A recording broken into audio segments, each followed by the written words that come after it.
বিসমিল্লাহির রহমানির রহিম। আজকের এই নির্বাচনী জনসভার সম্মানিত সভাপতি, আমার সামনে উপস্থিত চট্টগ্রামবাসী, মঞ্চে উপস্থিত নেতৃবৃন্দ, আমার প্রিয় সহকর্মীবৃন্দ, প্রিয় ভাই ও বোনেরা, আসসালামু আলাইকুম। আসসালামু আলাইকুম। অন্যরা কেন আছেন?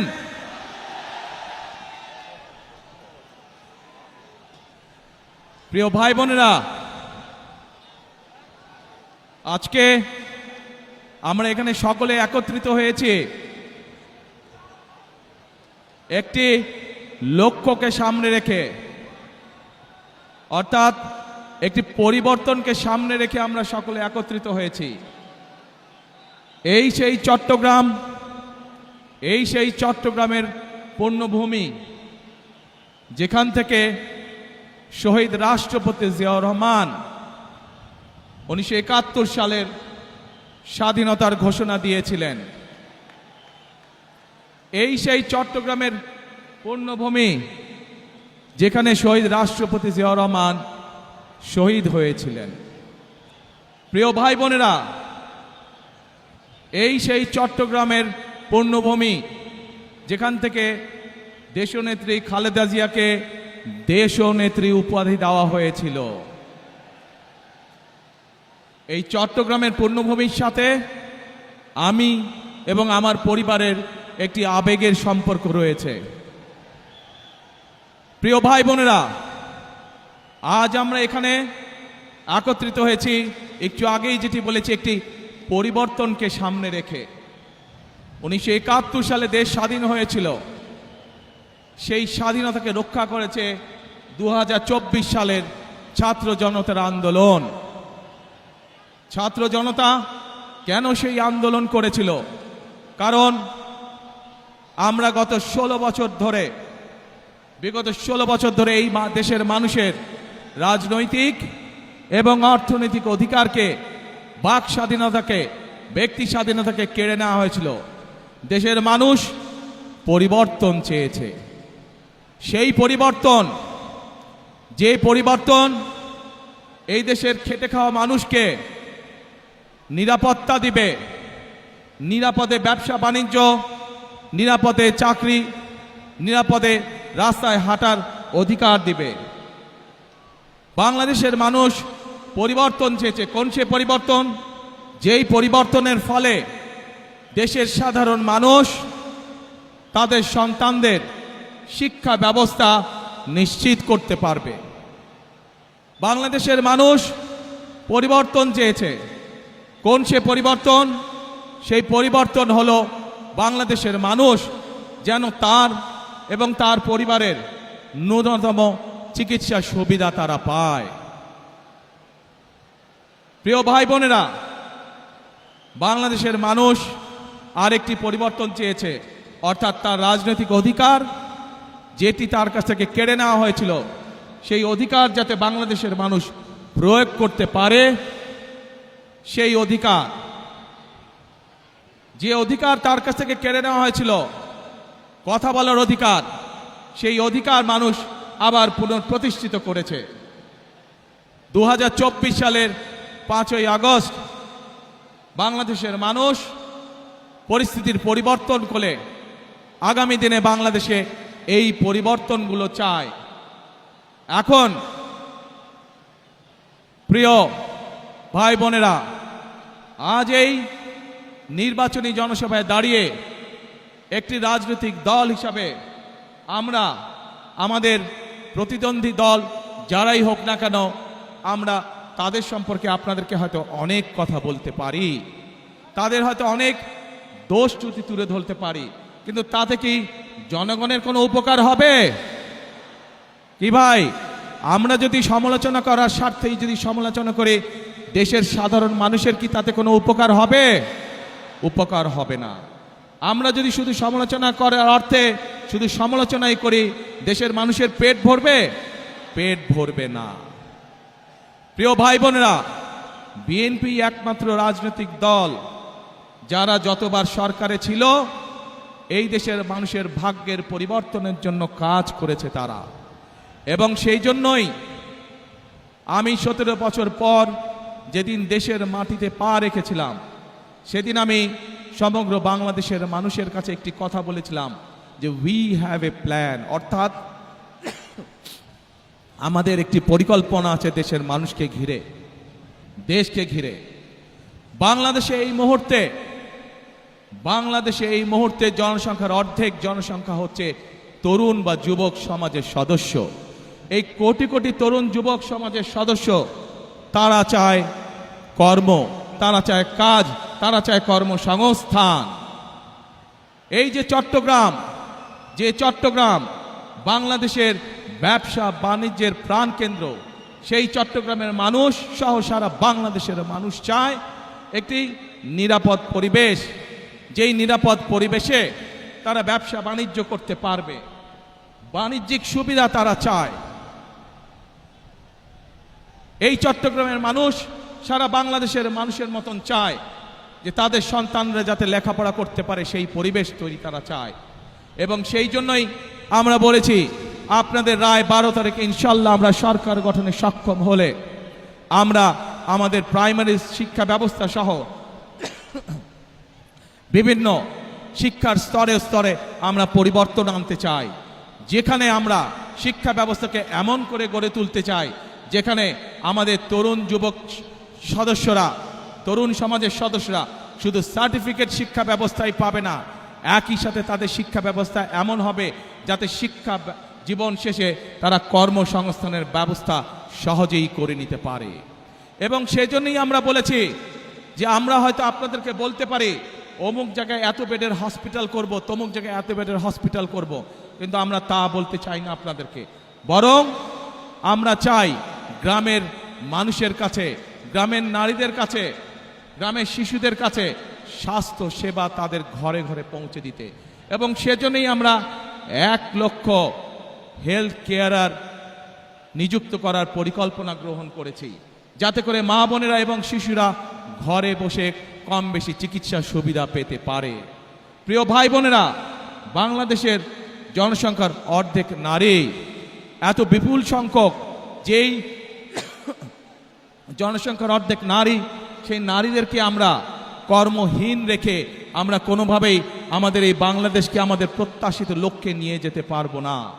এবং সেই জন্যই এই নারীদেরকে দেশনেত্রী খালেদা জিয়া যখন দেশ পরিচালনার দায়িত্বে ছিলেন তখন আপনারা দেখেছেন উনি স্কুল থেকে শুরু করে ইন্টারমিডিয়েট পর্যন্ত মেয়েদের শিক্ষা ব্যবস্থা ফ্রি করে দেওয়ার ব্যবস্থা করেছিলেন। এটি ধারণা আছে আপনাদের? যে আমরা সেই নারীদেরকে সেই শিক্ষা ব্যবস্থার ফলে, ফ্রি শিক্ষা ব্যবস্থার ফলে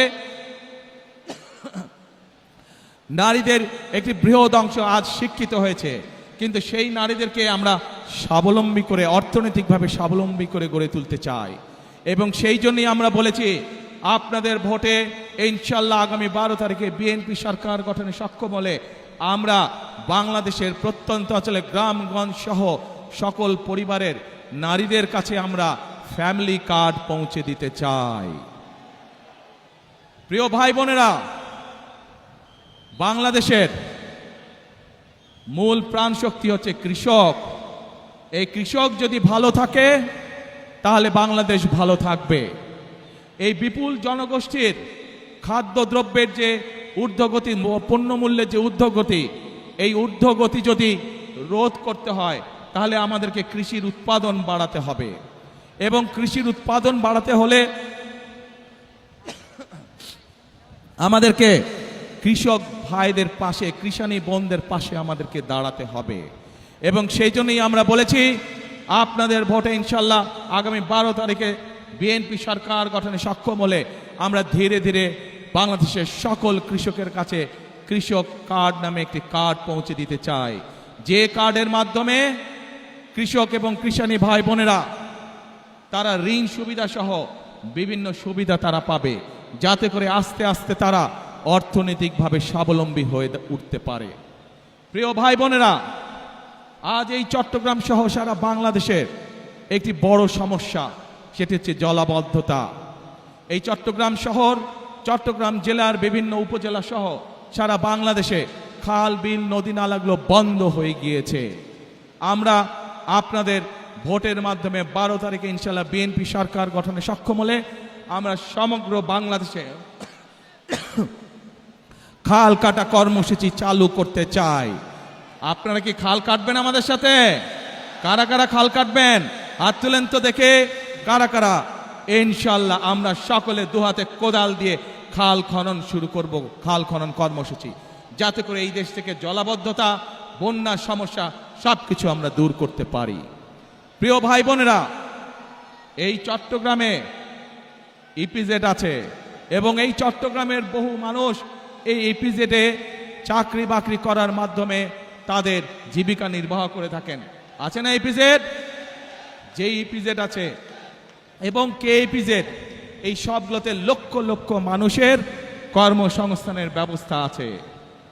প্রিয় ভাই বোনেরা, এই কে ইপিজেড এবং বাকি যে ইপিজেডগুলো আছে, এই সবগুলো আপনাদের নিশ্চয়ই ধারণা আছে কোন সময় হয়েছিল? বিএনপি সরকারের সময়, শহীদ রাষ্ট্রপতি জিয়াউর রহমান এবং দেশনেত্রী খালেদা জিয়ার সময় হয়েছিল। ইনশাআল্লাহ 12 তারিখের নির্বাচনে আপনাদের রায়ে ইনশাআল্লাহ বিএনপি সরকারের গঠনে সক্ষম হলে পরে আমরা এই ইপিজেডের সংখ্যা বৃদ্ধি করব। কে ইপিজেডের মতন আরও ইপিজেড আমরা তৈরি করব, যাতে আরো লক্ষ লক্ষ তরুণ সমাজের সদস্যরা সেখানে চাকরি সংস্থান করতে পারে, কর্মসংস্থান করতে পারে। প্রিয় ভাই বোনেরা, এই অঞ্চলের মানুষের একটি বড় দাবি আছে, যেই দাবিটির ব্যাপারে বিগত বিএনপি সরকার উদ্যোগ গ্রহণ করেছিল কিন্তু সম্পূর্ণ করে যেতে পারেনি। দেশনেত্রী খালেদা জিয়া উদ্যোগ গ্রহণ করেছিলেন কিন্তু সময়ের অভাবে সম্পূর্ণ করে যেতে পারেনি। আমরা দেখেছি বিগত 15 বছরে এই ব্যাপারে কোনো উদ্যোগ কেউ গ্রহণ করেনি। এই উদ্যোগ যদি গ্রহণ করা হয় তাহলে শুধু এই চট্টগ্রামের মানুষ নয়, সমগ্র চট্টগ্রাম সহ সারা দেশে বহু মানুষের কর্মসংস্থান হবে, সারা দেশে ব্যবসা বাণিজ্য অনেক চাঙ্গা হবে, যাতে করে মানুষের কর্মসংস্থান হবে, মানুষ চাকরি ব্যবসা বাণিজ্য করে খেতে পারবে। কি সেটি? বাণিজ্যিক রাজধানী। ইনশাআল্লাহ বিএনপি আগামী 12 তারিখে নির্বাচনে আপনাদের সমর্থনে বিএনপি সরকার গঠনে সক্ষম হলে খালেদা জিয়ার সেই উদ্যোগ যত দ্রুত সম্ভব আগামী বিএনপি সরকার সেটিকে বাস্তবায়ন করবে, যাতে করে এই এলাকার মানুষ ব্যাংকিং সুবিধা সহ সকল কিছু এখানে বসেই কাজ সেরে নিতে পারে। প্রিয় ভাই বোনেরা, এক মিনিট দাঁড়াও, কথা শোনো, আগে কথা শোনো ভাই, কথা শোনো। প্রিয় ভাই বোনেরা, আমি যে এই সংক্ষিপ্তভাবে আপনাদের সামনে পরিকল্পনার কথাগুলো তুলে ধরেছি, আপনারা কি কম বেশি সবাই শুনতে পেরেছেন, বুঝতে পেরেছেন? কি ভাই, ওই যে রাস্তার মধ্যে মানুষ আছে আপনারা শুনতে পেয়েছেন? আচ্ছা, পেছনে যে মানুষ আছেন শুনতে পেয়েছেন? এখন এই আপনাদের কি মনে হয় যে আমরা যদি এই পরিকল্পনাগুলো গ্রহণ করতে পারি তাহলে দেশের মানুষ যেই পরিবর্তন আশা করেছিল ধীরে ধীরে আমরা সেই ভালো পরিবর্তনের দিকে এগিয়ে যাব? আপনারা কি সেইটা মনে করেন? ইনশাআল্লাহ। প্রিয় ভাই বোনেরা, যদি তাই হয়ে থাকে তাহলে বিএনপি সরকার ইনশাআল্লাহ আপনাদের কাছে যেই প্রতিশ্রুতিগুলো দিয়েছে, বিএনপি যেই প্রতিশ্রুতিগুলো দিয়েছে সেগুলো ইনশাআল্লাহ বিএনপি সরকারে গেলে ধীরে ধীরে আমরা বাস্তবায়ন করব। কিন্তু তার আগে আপনাদের একটি দায়িত্ব আছে প্রিয় ভাই বোনেরা। আপনারা যদি মনে করেন যেই উদ্যোগগুলো আমরা গ্রহণ করেছি, এই প্রতিশ্রুতিগুলো বা যেই পরিকল্পনাগুলো আপনাদের সামনে আমরা তুলে ধরেছি, এই পরিকল্পনাগুলো বাস্তবায়ন করতে হয় তাহলে অবশ্যই বিএনপিকে সরকার গঠন করতে হবে। আপনারা যদি বিএনপির পাশে থাকেন, আপনারা যদি বিএনপিকে সমর্থন দেন, 12 তারিখের নির্বাচনে আপনারা যদি বিএনপিকে ধানের শীষে জয়যুক্ত করেন তাহলেই একমাত্র আমরা এই পরিবর্তনগুলো করতে পারবো। আপনারা কি আছেন আমাদের সাথে? আলহামদুলিল্লাহ, আলহামদুলিল্লাহ। কি ভাই, রাস্তার উপরে মানুষগুলো আছেন আমাদের সাথে? আলহামদুলিল্লাহ। ওই তো পাহাড়ের, হ্যাঁ ওই যে পাহাড়ের হাতের বাম দিকে ওনারা আলহামদুলিল্লাহ। এখন প্রিয় ভাই বোনেরা, যত পরিকল্পনা বলেছি আমি আপনাদের সামনে সংক্ষেপে, এই পরিকল্পনাগুলো যদি বাস্তবায়ন করতে হয় আমাদেরকে অবশ্যই দুটো বিষয় নজর দিতে হবে। একটু শুনেন, যারা স্লোগান দিচ্ছেন একটু শুনেন, দলের নেতাকর্মী যারা স্লোগান দিচ্ছেন দয়া করে আমার কথাটা শুনেন। আমরা যত পরিকল্পনাই গ্রহণ করি না কেন, এই পরিকল্পনাগুলো বাস্তবায়ন করতে হলে অবশ্যই আমাদেরকে দুটো বিষয় খুব কড়াকড়িভাবে নজর দিতে হবে। কারণ এই দুটো বিষয় বাংলাদেশের জনগণকে তাদের প্রাপ্য অধিকার থেকে বিগত দিনগুলোতে বঞ্চিত করেছে। এবং অতীতে বিএনপি যতবার দেশ পরিচালনা করেছে, বিএনপি প্রমাণ করে দেখিয়েছে যে এই দুটো বিষয় একমাত্র বিএনপি সফলভাবে করতে পারে কাজ। কি সেই বিষয় দুটো? সেই বিষয় দুটো হচ্ছে, এক, মানুষের নিরাপত্তা, যাতে করে মানুষ নিরাপদে চলাফেরা করতে পারে, ব্যবসা বাণিজ্য চাকরি বাকরি সব করতে পারে।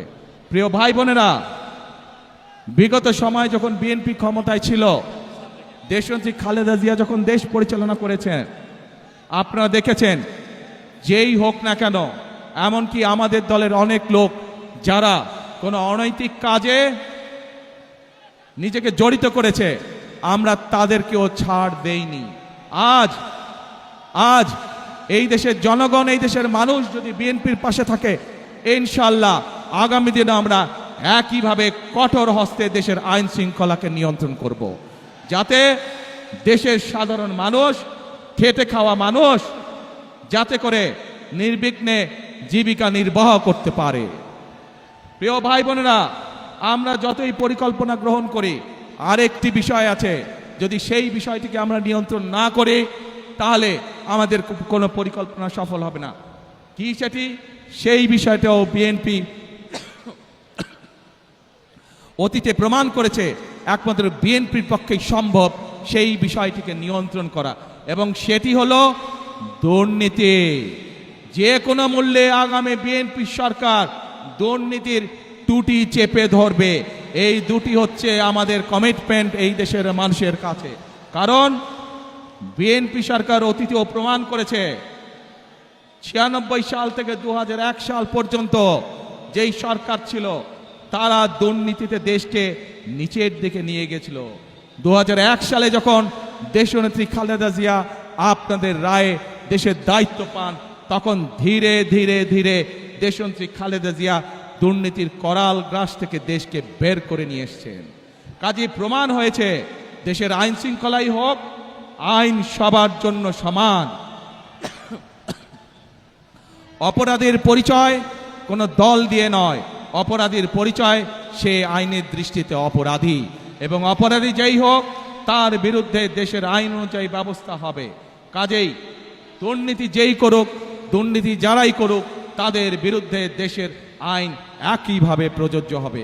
কাজেই পরিষ্কারভাবে আজকে আমি আপনাদের সহ এখানে হাজার লক্ষ মানুষের সামনে পরিষ্কারভাবে বলে দিতে চাই, আমরা যেসব পরিকল্পনা গ্রহণ করেছি, সেই সব পরিকল্পনার মধ্যে কেউ যদি আইন শৃঙ্খলা ভঙ্গ করে বা দুর্নীতির মাধ্যমে সেগুলিকে বাধাগ্রস্ত করেন, তাদেরকে কোনো ছাড় আমরা দেব না ইনশাআল্লাহ।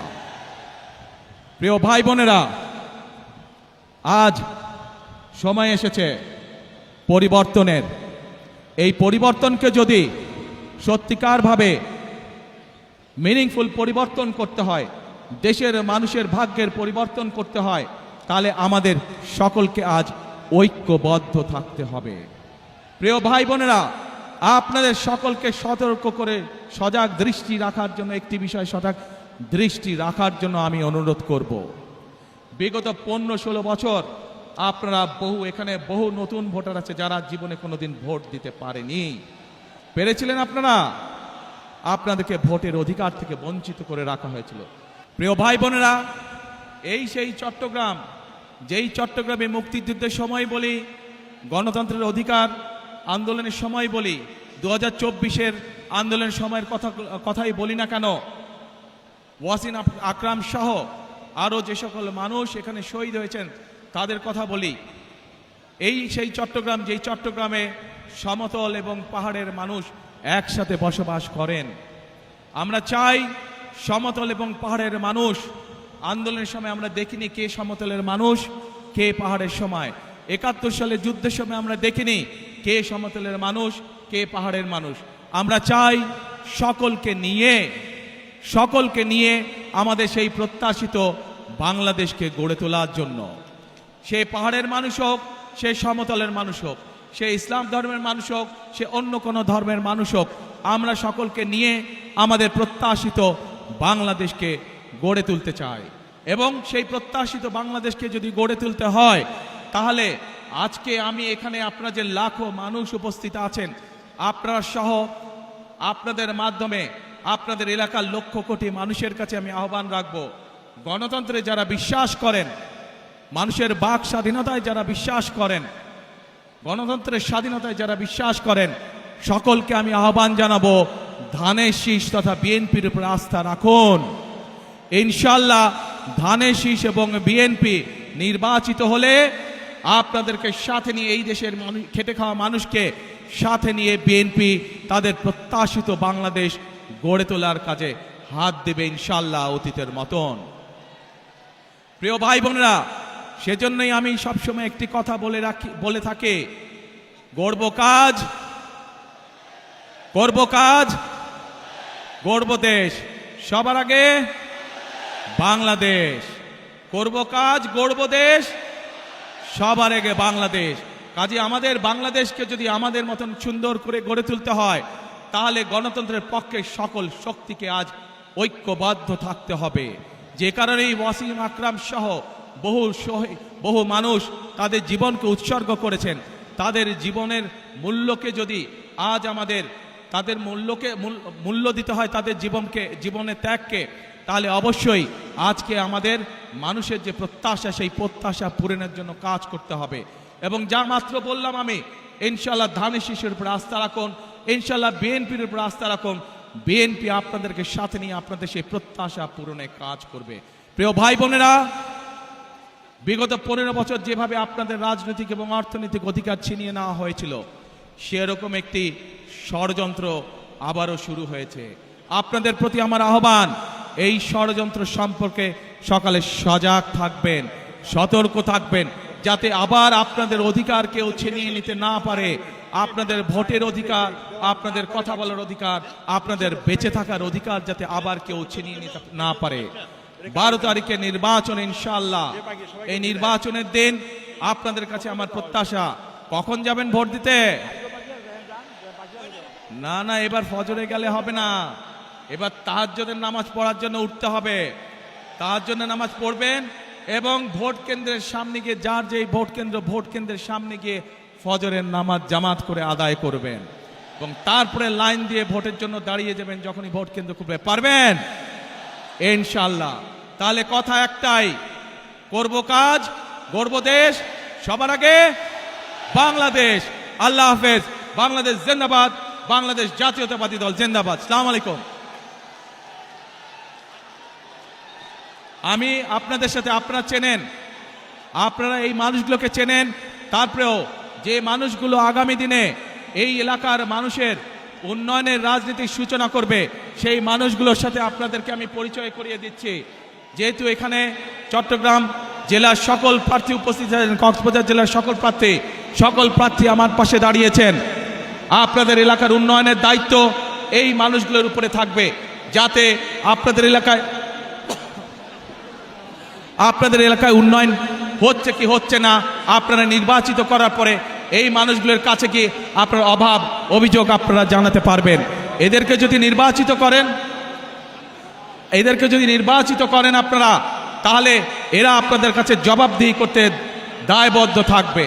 সকল মা বোন সহ সকল ভাইদের প্রতি আমার অনুরোধ, 12 তারিখে যাতে কেউ কোনোভাবে আপনাদের ভোটের অধিকার কেড়ে নিতে না পারে, সেই ব্যাপারে সদা সতর্ক দৃষ্টি রাখবেন। ইনশাল্লাহ সতর্ক থাকবে। আপনার সকলে হাত এই ধানের শীষে তুলেন। প্রিয় ভাই বোনেরা, এই আমার হাতের ডান এবং বাম পাশে যেই মানুষগুলো দাঁড়িয়ে আছে এরা হচ্ছে ধানের শীষের প্রতিনিধি। ইনশাল্লাহ 12 তারিখে এদেরকে জয়যুক্ত করবেন, যাতে আপনার জীবনকে আপনি নিরাপদ করতে পারেন, আপনার এলাকার উন্নয়নকে আপনি নিশ্চিত করতে পারেন। আল্লাহ হাফেজ। বাংলাদেশ জিন্দাবাদ, বাংলাদেশ জাতীয়তাবাদী দল জিন্দাবাদ। আসসালামু আলাইকুম।